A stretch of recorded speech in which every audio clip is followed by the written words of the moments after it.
Welcome everyone. I hope you can all hear me well. This has become quite a standard format in this, COVID and post-COVID environment where we all have to transfer online for at least a little bit more, hopefully. I would like to welcome all the amazing panelists here we have and just give a brief intro about what we're going to talk about. It's obviously going to be interesting to hear about what they do, their also life path, and a couple of advices they might give to the entire audience. But as a moderator, I would also like to compliment the organizers and compliment the topic in terms that this is a very important topic that has been discussed a lot in the last, I would dare to say, 5 years, not necessarily more than that, and the presence of women in tech generally, whether is it when it comes to startups, when it comes to founders, when it comes to founded startups as well, and how much funding women-led startups get. That's obviously a huge gap if you look at the data. The data generally doesn't lie, so I'm always take this as a starting point. An also interesting point with data is that according to all studies, I would dare to say more diverse startups and women-led startups actually, perform better than an average startup overall. And for that reason, even this has gone institutional, obviously, as well. For that reason, companies like Goldman Sachs as well, they basically do not take companies to IPO that don't have at least one female, person in a leadership role and so on. So everyone is gonna. So now, I would dare to say there is a realization now that you want to succeed, you have to involve women. You have to make the playing field more fair, and that's something that we, as an industry, as a society, we definitely have to strive towards. But enough about my opinions. I would rather hear from our great panelists here. Hajdi, Zoja, Mirjana, and Maya, welcome. Nice to meet you all. Should we start with a short introduction about you and what you do? We have quite a lot of time, so please give us a little bit of your background and what you currently do. I'm going to start from the bottom right corner, and my dear friend Maya, should you start, please? Thanks, Nicola, for putting me on the spot. It's good to see you. It's great to be here. Very excited to share this experience with the audience and obviously the wonderful founders of this organization. My background is, I have a legal background, government background, but I've been in tech all my life. I've been in payments. I spent about 10 years in Africa and Latin America doing mobile payments in the early 2000s, and from there moved into cryptocurrencies in 2009 and 10, realized the potential of this technology and have been investing ever since. I was a CIO at General Electric for a couple of years. I led their investments across the board and pilots for emerging technologies, where I also had a chance to test the potential of blockchain. It is as good as it is dangerous of a technology. So I know that most people are pushing the propaganda of blockchain being good, but it's actually, if we look at the world we're walking into, it's quite an interesting one. O Group is a part investment, part advisory, and we actually sold part of our algo recently. We've had clients, everything from Hyperloop to Diginex that we've taken public on NASDAQ. And I've been kind of I haven't looked back on any other space except crypto and longevity, really. Currently, I am a little bit more focused on getting certified in CRISPR because I've invested in CRISPR a while back. And so I've been looking at longevity pieces and actually where blockchain fits in terms of gene sequencing and then pharma sequencing as well, and traceabilities. So I've been in crypto, as I said, for a while. I'm part of Satoshi's. I have invested in a number of different companies in the space, and I'm on a board of some companies in the space as well, stablecoins, identity companies, which I feel very passionate about. So yeah, I'll pause there and I'll have somebody else speak. Let me unmute myself, and I'm sure I'll forget a few times today. This happens all the time. I'm trying to mute myself while I'm not talking, but anyways, thanks, Maya. This is pretty interesting. I'm in blockchain and CRISPR. This is something I want to know more about. Shall we go down the line? Mirjana, welcome. Please give us a brief introduction about you and your company. Yes, hi everyone. My name is Mirjana. I'm from Slovenia originally, Croatian Slovenian. I moved to Belgium 15 years ago. I worked for the European government, European Union for 15 years, and I've been an entrepreneur now for 7 years. I'm based in Brussels and New York. I've also traveled the world, so I've been to over 100 countries, which gave me a lot of business ideas. And in New York, I'm also a member of Forbes Business Club. So I actually run 2 startups. So one is Lookstyler, which is a global marketplace in fashion tourism. So virtual and in-person travel shopping experiences. And the second startup I'm launching now is called Heayp. And it's an investment platform with an investment fund for early stage startups. So this is kind of in a nutshell about me. And thank you so much for having me here. Looking forward to the discussion. Interesting. Thank you, Mirjana. Zoya, I think you're up next. I'm going like crisscrossing the screen. So I just noticed, but no problem. Hi, I'm Zoya.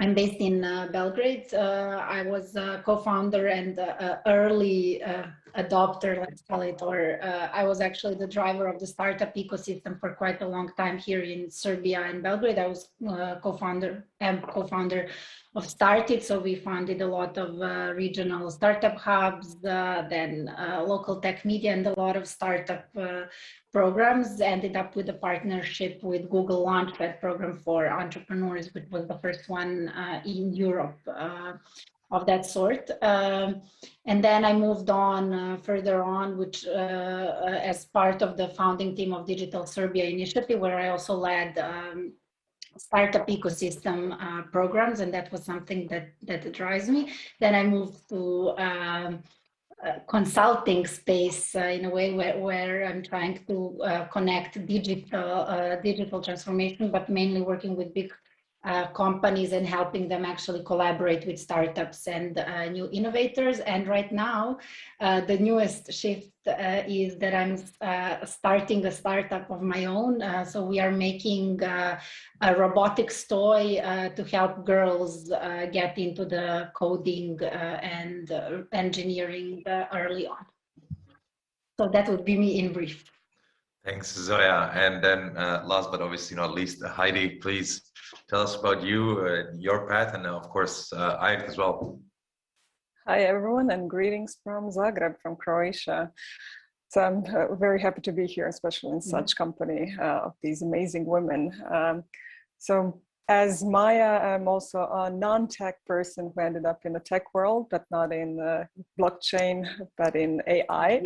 So I'm a co-founder and CEO of airt, which is an AI startup that's building a deep learning platform for prediction of and customer behavior based on transactional data that the companies have.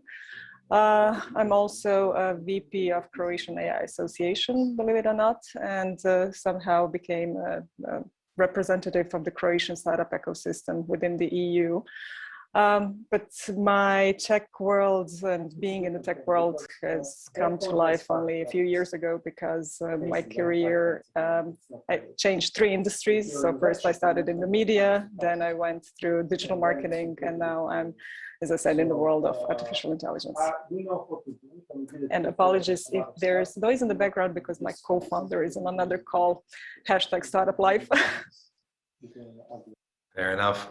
Greetings to Davor as well. Thanks for the introductions, everyone. Shall we go with a few questions? It would be interesting to hear your opinions. Feel free to jump in if you have, if you want to add something to any of the answers your colleagues and co-panelists give. But interesting, Maya, you've been around the world, and then you worked around the world in different environments. And obviously, I would dare to say some ecosystems, when it comes to women representation or women in a tech ecosystem, are better than others. Obviously, I don't think any of them are good enough or any of them are perfect. But what aspects of it make it a better or less good startup ecosystem that it's equally trying to involve women in it? Can you give us a few aspects that you think are relevant? How can you make a situation better? in different countries, because I think every place is very different. And, you know, I've lived in 16 different places in the world. Yeah, I think, look, by no means, and I speak non-biasedly because I really have lived across 6 different places in Europe and Asia and Middle East, Africa, Latin America, and in the US. But I am really impressed with the Chinese approach as well, of just allowing women to soar. I mean, they're obviously focus on STEM is really powerful. So I think when you see a lot of women in Chinese ecosystem kind of get to the top, get funding, be recruited, it is quite impressive. I see it a lot in the US. I unfortunately don't see it much in Europe. There are exceptions, obviously, but it's unfortunate. I think it's deep cultural, religious reasons too. And I get quite different reception as a woman when I'm in Europe speaking versus when I'm in the US speaking. In Latin America, I think it's extremely lagging. And Africa, it's quite interesting.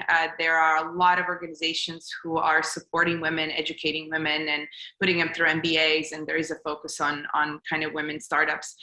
How to make it better for those that are listening and maybe are engaged is simply give opportunities. I think it's, you know, what's interesting is I get a lot of folks saying, you know, well, you know, it's not me that is not choosing women. It's just that there are men out there applying, right? But reality is that you've got to take a leap of faith, and you've got to put women up front in order for them to succeed in the same way, right? Because we've had a couple of years back that we're lagging on this. So you've got to intentionally put women in a place. You've got to intentionally fund women. You have to intentionally choose women. So I think that's the part where the argument is solid when you say, well, I don't care if it's a woman or a man, as long as the job is well done, or as long as it's a good startup. Yes, I can see where that falls true, but you have to intentionally push a certain agenda in order to accomplish that agenda, right? Without it, then you're only having the you know, survival of the fittest. So I think that there is a huge push here in the US, what I'm seeing from a lot of banks, where people are leaving, starting women-owned funds, and I will get on calls and people will say, we simply won't invest unless there is a woman in the C-suite. And that is pretty impressive. And I think, Nicola, you're right. It maybe 5 years is a strong push, but I think in the last year or two, you will see more people say just no, unless there's a woman on there, which is kind of shocking too. Thanks, Maya.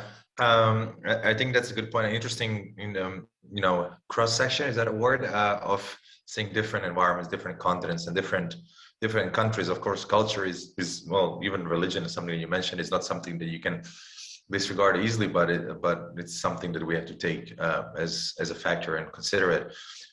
Zoya, a question for you. In your, I believe, and correct me if I'm wrong, on your home ground in Serbia, only about 12% of startups are led by women, and I think 2% of startups are entirely, you know, having entire female teams running them. Is that? Do you have knowledge about, is that, I mean, that's obviously not a good number. Is that a good compared to some other countries, and obviously worse against some other countries? And how can you make it better, and in what time frame? Maybe that's interesting. And I mean, what obstacles do you need to overcome, and, you know, what strengths can you leverage to make it better? Well, I think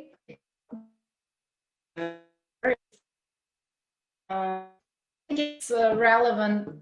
It's relatively similar across the globe. So with some bigger or small or maybe smaller differences. But what is interesting is, and why I think it's really bad for our region when I talk about Balkan region. Okay, you are not hearing me well. At least I can. Let me try.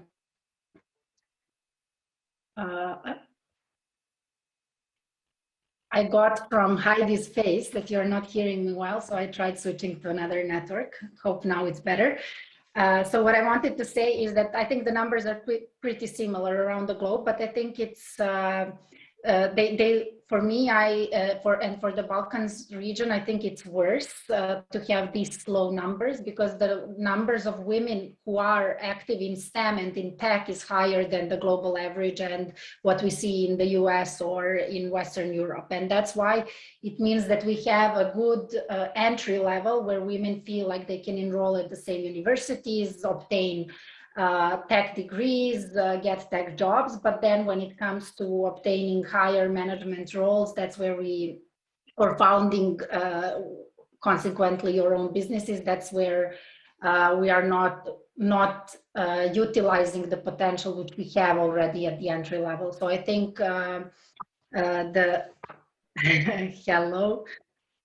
So I think that's quite problematic. I would agree with just want to add one other thing. I agree with what Maya said. It has to be intentional, and I see more and more funds that are focusing on women-led startups, or at least women in the ownership. But then there is something like we saw recent PitchBook data about the funding in women startups, and we are again it's less than 2%, and we had a quite significant decrease during the COVID, after COVID funding. So I think that there is an intention, but the results are still lacking. And I would just add that, yes, of course, I think it's great that we have intentions in terms I want to invest in women-led startups, but I would say that it's not only let's try to make this world more equal, but I think there are a lot of business reasons for it. So there are a lot of data which shows that women in the board leads to better results, business results. But I think also that investors are missing out many opportunities which are founded by women, so they don't recognize and they don't relate themselves to the problem that a woman is often solving, because it might not be a problem they have in particular. And I think that's something that investors should start realizing more, rather than just having more women on board as a plus. Thank you, Zoya. I'm impressed. I haven't forgot to unmute myself yet, but here we are. Heidi, another question for you, perhaps. Well, the number of unicorns led by women has increased considerably in the last 5-6 years. That said, we were starting from a really low position, so it's not really hard when the starting point is really really low. And I believe only 2% of the world's unicorns, and I believe there's over 500 of them at this moment, is only 2% is led by women. And as we know, and probably this is part of my work, is I work with startups entirely. So everything about startups is a funnel, right? Certain amount of startups starts at a very early stage, and then they drop off as you progress towards being a unicorn, and eventually towards an IPO or what have you. But how do we increase this at the very early stage? How do we increase the amount of women and female founders at the very beginning, and basically start this funnel at a making this funnel much bigger from the beginning? And then you can comment this locally in Croatia or in the region, and then also globally. Yeah, I don't think we have the numbers for startups in general in Croatia, but we do have the numbers for AI startups in Croatia, because we've just had the premiere of the new version, the latest version of the Croatian AI landscape last week at the AI to Future conference. And one of the things that we try to figure out is how many women are founders or co-founders of AI startups here, and the number has moved slightly, compared to last year. So last year we had like 14% of female founders and co-founders. This year it's 17, which è pur si muove. It's not the highest jump ever, but it is moving slowly.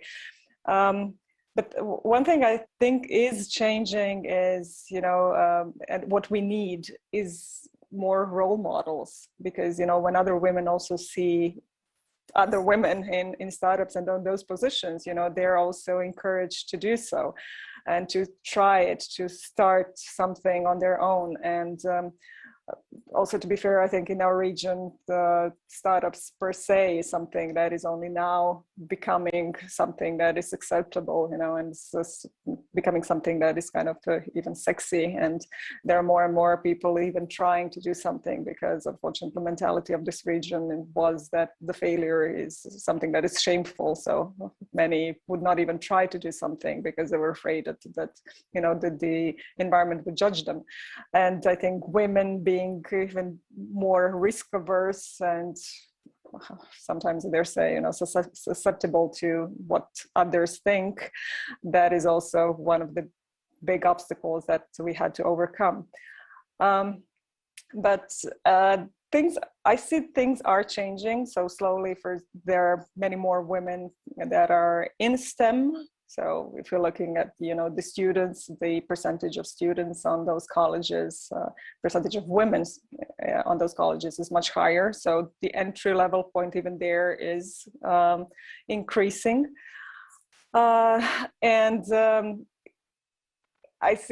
have to say, because we had also the startup competition on the AI to Future, and out of 10 startups that were selected, half had female founders and co-founders, and 2 winning startups were female-led. So, you know, I think that's something that we really need, that we need more of, you know, the examples that it can be done, that it doesn't matter also if you're in tech or if you're not in tech. As I said, I'm not in tech.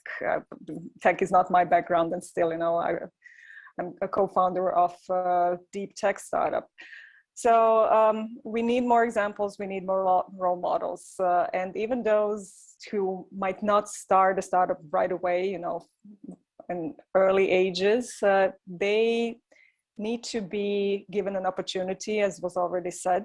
So if they're starting a career in companies and maybe later on in their life they will start startup, they need to be given an opportunity, because the majority of women, if we're talking about entry-level positions, then it's usually an equal balance of genders. But when it comes to first promotions within the companies, that's where the numbers of women drastically fall. And that's why you have, in the funnel that you mentioned, less women with every stage. So, you know, we have to think of them, and it has to be intentional. So it is still a struggle, that it's not something that comes naturally, and it's still something that needs to, you know, be thought of, and has to be spoken about, even though I think many are probably already tired about talks of, you know, promoting women in various scenarios. But it still is something that needs to be very much discussed in order to really come to the level where it won't longer be an issue. Thank you, Heidi. It definitely is a process, and I definitely agree with the success stories are something very, very relevant that actually can showcase the possibility to let's say potential founders and future founders. Mirjana, a question for you, and I believe you probably, being a founder yourself, have interacted with investors. Only about 9% of the funding globally goes to female founders. If we look at startups that are exclusively, you know, have a solo female founder, even less. That's a very, very ridiculously small percent, I believe 2 or around 2%. What are the obstacles that you noticed interacting with investors? What's your personal experience? But also, how do you think this can improve? How can we increase that, again, very low number, and how can we go upwards from it? Yeah, I want to start by saying that last night I watched a movie, and it's a French movie called La Bonne Épouse, and in English it's How to Be a Good Wife. And this is a movie about how 50 years ago in France, they had over 1,000 schools that were meant to, you know, re-educate women into being good housewives. So this only happened 50 years ago. And I completely agree with Maya, who said that the environment is really bad in Europe and maybe much better actually in China and Asia. I've had the same experience. So basically, in all of my experience of traveling around the world, I have come to realize that the richest and the most powerful people in this world today are like 95% of them are older men. So their age is between 50 to 90. And these are the same people that decide about the deployment of investments. And as I just said, just like a few decades ago, women were housewives. And if this men decide about who they're gonna, invest in, I think some of them perceive women as, or they grew up in an environment where their mothers, grandmothers, and probably their wives are housewives. So I think this is one big reason why, women in the tech world are perceived as weaker. And this has really been my experience. I have actually been very shocked when I transitioned from the public sector into the private, business and finance world. And I've been really shocked to see the level of discrimination. The level of discrimination towards women who actually have better skills or the same skills as male founders, and yet are not treated the same way. And even if you look at like schools at universities, when I was a little girl, I was one of top students, one of top, little girls in the school. And the ratio of the smartest kids was like 50-50. But when we go into, the job market and the highest, the best paid positions, the most powerful positions in this world, then the ratio of women drops down to 5%, 10%. But yet these are the same women that were, top performers in school. Where do they go? Where do these women go? And the thing is that the ratio of men goes up to 90-95%. And I would say, why does this happen? As I said, one big reason is historical, because of the position of women in society. I would also say, building a startup is very, very hard. And I would say a lot of these men, investors that I've encountered, I think they just perceive women as weaker. There was a study done in the Silicon Valley where they had the identical business pitch, and it was pitched to investors. So one pitch had a male voice and the other pitch had a female voice. And the one with the male voice raised 1,000 times more money. So we're not talking about like double, triple the amount, 1,000 times more. And why? I think it's because women are perceived as weaker. And I feel like, most of the investments that I've had, and I've actually had, men and women invest in my startups. But I think most investors, they need trust. They need trust and confidence that, founders are going to execute. So let's say if you're like, imagine yourself as, having $50 million right now and you will invest, who will you invest in? And I feel like, there's this lack of statistics, data, and trust. Because I've asked myself, do these men who don't invest, do they hate women? What is it, or what I'm shocked about is that, they go home, they go to work, they do not invest in women, and then they go home to their wives and daughters. And that's shocking. But I think it's really lack of reference data that women can execute. So I think it's really good to have these kind of panels where women, are showcased, and where you can see that there's women that actually can be successful. And I'm just going to end with a personal story. 2 years ago, I was in New York having lunch, or actually dinner, with a male friend. He's a male VC. And we were discussing exactly this story. And then he said, you know what? He said, currently, only 5%, of investments go to women, but all of them are exceptional. And we shouldn't change that, he said. We shouldn't start going around, throwing money at random women. And then I looked at him and I said, wait a minute, I said, 5% goes to women and 95% goes to men. Are you telling me that the 95% of men are all exceptional? No, some are, thankfully some are. And then there's those that are good, then there's those that are average, then there's those that are below average, and then there's those that are terrible. And all of them get funded. Now that's the biggest difference. Women need to be exceptional, men can be below average or good, and then they're given the permission to fail. Because when they fail, they learn and they can become better. They can become good. when they become good, they can become the best. And this is the biggest, barrier to entry, because women, we are not allowed to be average. We are not allowed to fail. And when you don't fail, you don't learn. So you can never be the best. And there's a few percentage of those that are exceptional, but those that are below average, it's only, in the male group that those founders have access. They can pitch, they get, meetings, and women don't. And that's the biggest difference, I would say. And this is what needs to change. Women should have, the right and permission to enter, even if they're average. Perfect. Thank you, Mirjana, for your perspective here as well. I have a point to your point that I want to ask about a bit later, and it's also about the general perception and the media as well, not just the VCs, but maybe we can come to that later. It just made me think when you said it right now. But Zoya, you work with No. Please ask the question. I would ask it anyways. I just wanted to follow on Mirjana's point. So go ahead. I mean, if you want. I'm okay we'll come back to that later. Okay. Zoya, I wanted to ask you in your environment, and then you work with startups as well. From let's say grassroots and community organizing as well. The scene really, really well in Serbia, basically. And then if you interact with girls, young girls, high school girls, university girls, what do they see? How do they perceive startups and entrepreneurship and the tech world? Is this something they consider, they can do?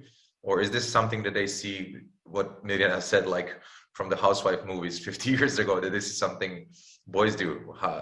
Do you think that's an obstacle, or are they now more like gung-ho about it? Like, no, this is something I can do as well. I think I would say that every 10 years, new generation feels more empowered, but I still would say that we are moving too slow. Especially I see that women are more empowered, and that's thanks to other women who have paved the way. So some of us were lucky enough to have role models around us, which then showed us, okay, we can do it. And now, hopefully there are more of us, so there will be more role models, and there are more role models for girls in Serbia, but I think overall, but I would just like, I think that this part of perception, and maybe Nicola, what you want to discuss next as well, I would just like to add on some things that Mirjana said, because I think it's very important to talk about data rather than our own impressions, because sometimes we might be wrong and sometimes we might not. But I think it's very relevant to this when we talk about the discrimination. It doesn't often come into, it's not often seen so aggressively. It's usually very underlined. So for example, there is also a great study also done in Silicon Valley. How do investors approach startups which are founded by women and founded by men? And what is noticed is that they ask different questions to women who are pitching than men. So when the men are pitching, they ask questions: how are you going to get to 10x growth and things like that, like questions who are talking about success and growth. And with women, a majority of questions they ask are: how are you going to overcome certain obstacles, and how are you going to fight against this and that competitor? So more defensive questions. And that's something that is related to what Mirjana was talking about. They perceive us differently. They immediately, when they see a woman pitching, they all immediately see 10 signs why this woman might fail. While with men, they just think about why this can succeed. And then there is one other interesting. So there is a lot of around this perception, and very similar to one other that goes together with this pitching in a male or female voice. There is a great study done at Harvard with woman entrepreneur story. I won't go into details, but basically when you change the story that the main actor is a man, so you just change the gender and everything else stays the same. the perception of students about the success and how successful they are is the same, but the perception of whether they would like to work with that person, is that person a nice person, it changes a lot. So if it's a man, they would like to work with this successful man, and if it's a woman, they wouldn't. So it's interesting how we have this underlying discrimination that we are not aware ourselves until we look at the data. And I think those are the things that we need to address. A lot of the same things that are happening with startups, it's happening in the tech in general, and overall you have now suggestions how to recruit for better positions so that they actually speak the, let's say, call it gender neutral language rather than focused only on men and things like that. So I think that's the similar thing that we need to introduce. And back to your question, role models is what counts, you know. And I think that not just role models in terms, I saw this woman do a certain thing, but also role models, women who are chosen and accepted the role of to showcase their success. I think they should also be very mindful on how they talk about this gender roles, especially in business, and I think how they support other women coming behind them. So that would be. Thank you, Zoya, for that as well. I have maybe a question for everyone, and everyone can jump in. Sorry, I think. And to actually Miriana's point, and I hope at least that all these men don't hate women, but I think it's a lot of it. It's about bias as well, and maybe feel free to agree or disagree with me. And this is also proven with other, diversity issues, that you tend to hire people and you tend to invest in people that look like you, that remind you of you, that are the same as you, that share the same values as you. And if, as Mirjana said, 95% of those are older men, then they can probably link to this. But then we also have proof that you have to force yourself to hire differently than who you are, because you're going to have different skill set. And then you were also that applies to investing, right, or partnering with, or using as clients. So do you think, how can this also be fixed a little bit? I don't know who wants to take the floor first. Is it all about awareness, or are we getting there? Are we progressing there? But what do you think? How can we improve this? How we can, and I think it's what, Maya, maybe you can start, because this is something you mentioned at the beginning. It's like a conscious effort you have to make. Like, oh, I want to hire a person that not necessarily is the same as me, right? Yeah, I really don't think this is a philosophical discussion. It is an intention. That's it. Monkey see, monkey do, right? I think to Heidi's point earlier, she said it, we're all saying it. I think all the women are saying it. I think men need to have a split conscious and not see it in a Freudian way, either as a mother or somebody they impregnate, right? There is a way of seeing us in terms of business and in terms of the female aspect. Also, this is actually a very powerful question that you ask, which I think I will take deeper to the whole Sheryl Sandberg's thing of lean in. Why lean in? Why lean to this system? Why not allow the system and the offices and the places to devote breastfeeding rooms to women, to allow us to be emotional, right? To bring that sensuality to work, right? Because I see it in my work. The developers and traders that work with me don't work with me because I come in with a deep voice and I tell them what to do and I'm a bitch, right? I come in with a sense of empathy, with an understanding, with an ability to speak, with an ability to understand what they want to do, right? We bring different qualities to work. And world is hungry for that. People are hungry for that. And if you actually look at how many people in the world are getting a power of the purse and economic stance as women, that's on the rise. We see it through stable coins. We see it through apps and crypto. Women are being empowered left and right. And so if we're not going to allow female founders to create more businesses that will then cater to that audience, I think just that as an investor, I don't care if you're a woman or a man, that's pretty stupid that you're not choosing, right? It's a pretty stupid decision. So it doesn't matter who it is on the decision basis. So I think it's just, you're right, it's intentional. Sometimes you have to choose, and if you're in a larger company, you have a choice of resources to go train the women, particularly if that startup is going to cater to more diverse population, right? You're only going to win.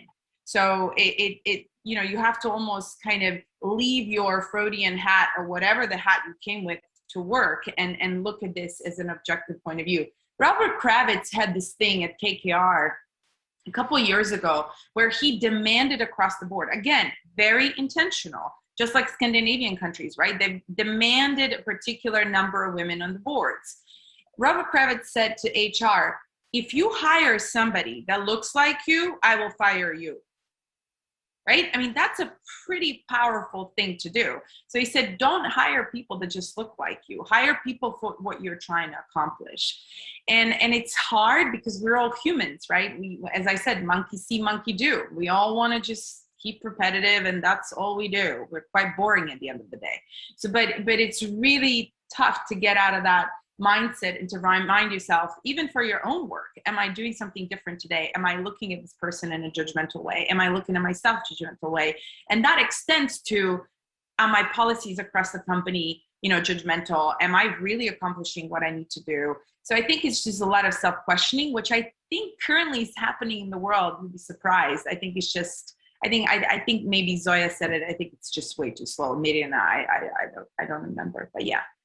Yeah, what I would add to that is that women, I think it starts with women themselves as well. So each woman should, you know, be confident. And I think sometimes it's like linked to how you were raised.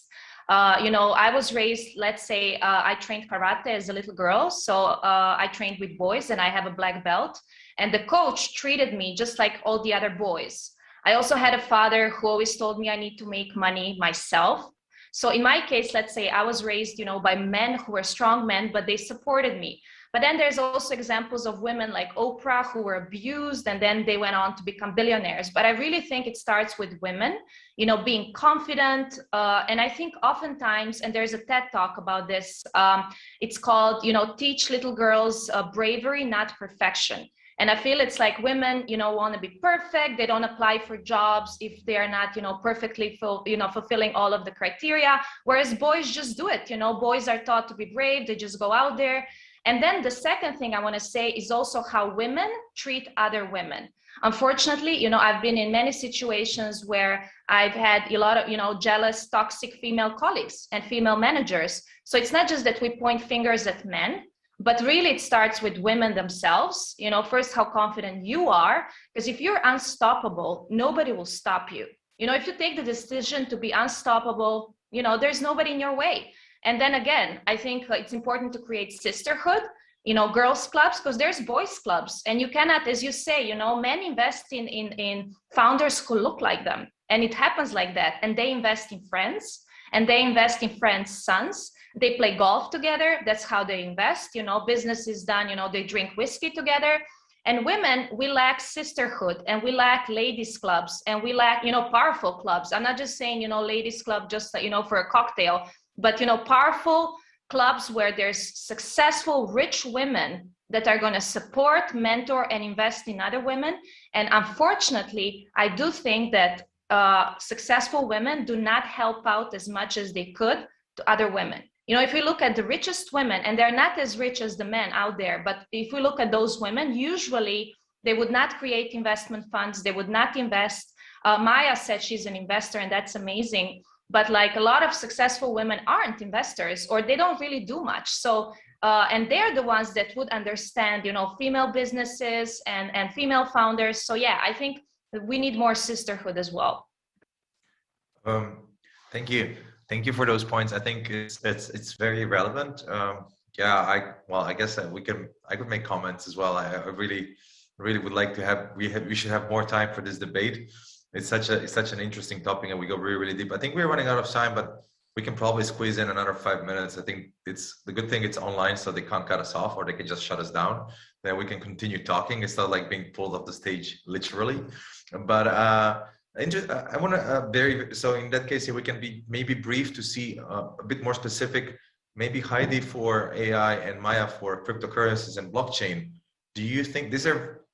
I don't want to call them hype stuff, but it's kind of hype. You know, these are the trendy technologies right now, and that's okay. We have trends all the time, and rightfully so. They are super exciting technologies, right? And Heidi, you mentioned AI founders in Croatia. Maya, you work with a lot of cryptocurrency and blockchain startups. Is them being slightly newer technologies, like call them now, is the situation slightly better when it comes to number of female founders, the amount of invested funds into them, and so on? Or is it the same or worse? Maybe, I don't know. Maybe you have some observations on that point. Which one? I'm thinking through numbers too, and I think for us, it's actually to Miriana's point earlier. We have some powerful clubs of women in payments that are investors, and we actually share deals and very, very helpful. But actually, Nicola, you and I know each other, right, through payment space, and you've seen it yourself. It's not way better, right? I still struggle with, I had to put, and again, to Mirjana's point, I've had to really call out my fellow men out loud over dinners, and oh, I can't find women speakers. I can't, women complain about not investing, but they're not with us. And I say, well, where is you reaching out and saying, I have this deal on the desk, do you want to do it? Right? And so I think that us reaching out to men and pointing that out, because it's not on purpose that they do it sometimes. They just do it because they're bros and it's easier, right? It's just easier for them. It's okay. It's easier for me to speak to a woman about my female things than it is to a man. And that's okay. But I think it's up to us to tap them on the shoulder and say, hey, can you share a deal? I also have capital, we've got a couple million to deploy. Can we talk? And so then they're like, yes. And the receptivity is amazing.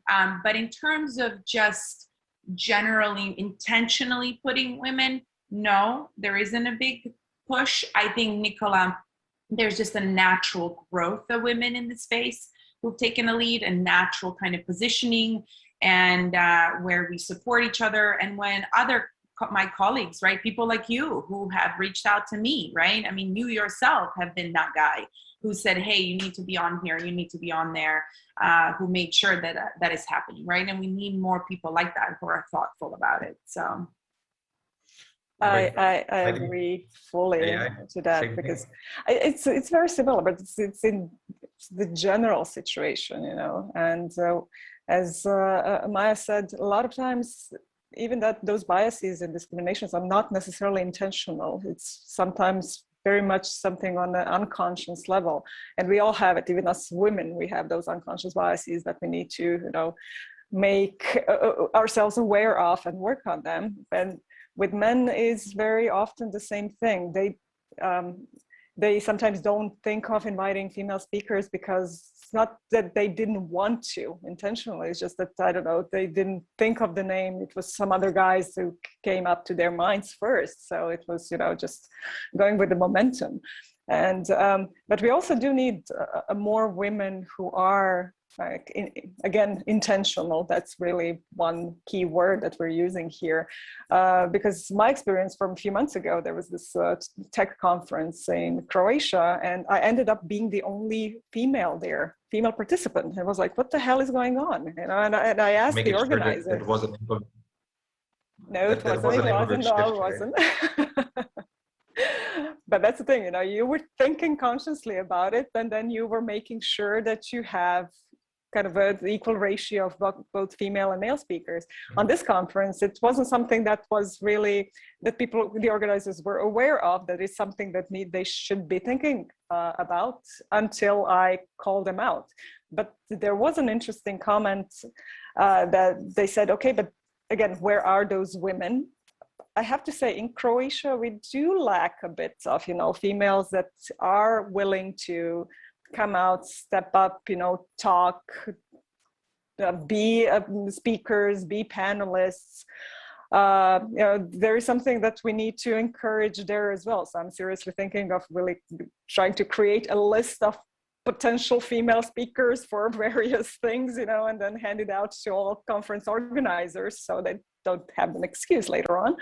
But still also, it's again a conscious effort, and it's an intention of finding those women and pulling their sleeves and telling them, you know, you have to step up, you have to be role models as well, because we need more women in these positions so that it becomes natural, so that it becomes something that is, you know, normal. And then when someone is, for example, organizing a conference, that it's not an issue of whether to invite someone or not, but, you know, oh, I have this and this and this person, and then it will happen. I fully agree. I actually, Maya knows this, and I guess Heidi knows this as well, that I live in Japan, or spend a lot of my time in Japan, that does not have a great track record. So it's not, it was interesting to your point on Asian countries. That's a completely different topic, but then definitely Japan doesn't have a great track record in equality when it comes to business and politics, for example. But it's, I agree with Heidi that it's not something that it's something you have to point out. And then often when we organize conferences, I was like, look at the program. And then now, like, I would point to, senior executives in a company, like, oh, you only have 10 or 20% of women among speakers. And it's something they didn't intentionally do so, or as Mirjana said, they didn't hate women or anything. They were just like, they didn't notice this is a thing, right? And then when I pointed out, they have this older Japanese men, they were like, oh yeah, that's right, we should change that, right? So it's completely, they were not noticing before, and it takes more effort. If you want to make a conscious effort, you will have to bring, I don't know, let's say 50% of women on a conference, or you have to, maybe because of there's, let's say, less women founders, less women investors, you have to make a more of an effort. But I think that's your job as well, you making more of an effort, because then you will find quality. It's easier to default. It's just less resistance as well sometimes, right? The path of least resistance. So anyways, but I fully agree there that we should, you should point it out. And I mean, men should point it out as well, not just women. So anyways, I don't know. They're not telling me if they're cutting us off. So we just continue. I think that's going well so far. My take was also the perception, and this is also to Mirjana's point as well, and Maya's point, basically everyone's point. And how do you think the overall perception, especially in a negative context, is treating women? And my opinion there was that's a big problem. I have a background. I used to work in a media company. I also come from the public sector before that. But especially in the tech world, I've observed the failures, for example, of Marissa Mayer and Steve Ballmer, that I think they are equally not successful in my opinion. And I think Marissa Mayer got a much worse treatment in the media. And feel free to disagree with me. Same thing with maybe Theranos and WeWork, for example. Don't get me wrong. I mean, Theranos is a scam, and I mean, I don't want to get sued or anything, but I don't think that's a positive example or anything. But WeWork was equally in a bad situation, and I think the founders, respectively, one being a female and one being a male, it's also maybe different. Do you agree or disagree there, or is this something you noticed as well? Yeah, I definitely think that, as I said, women need to be 10 times better. And we are definitely treated like that. Like, even if you're 10 times better, and this was even in the public administration, you're still below the level of an average man. And we see it every day in politics, position, power, financial world. Men get away, with a lot less. It's much easier for men. It's really smooth sailing. And women, we need to be 10 times better. And in also the representation in the media, for sure, because we fail. As I said, we are not allowed to be average. And the minute we are, bad, we are attacked much, much, much worse. And I mean, this has been my experience in the public and private sector. Unfortunately, I think it's like that. So yeah, I agree with your examples. And actually, there's a new documentary about WeWork on Hulu. And I mean, the founders are not, depicted in a good way, but there's no court case, to your point, So yeah, it's a different treatment. Yeah. No, just to add with a bit more data, in Serbia, we did, there was a research, I think it was done 10 years ago. So, but it will be interesting to see how it is right now. But that we have this, I think all of us speak similar languages. So there is either you say for a director Ka if it's a woman, and director if it's a man, and then usually you use the male version of the word as a neutral one. And what is noticed, there was an analysis of news articles, and when there was a positive news about woman director, either she did some director or any other profession, when that was a positive news, it was portrayed as director in this male/neutral, however we agree to call it. And when there was a negative, like she was accused of fraud, or she was the company survived the loss or whatever, then they portrayed immediately in the title that it's a woman.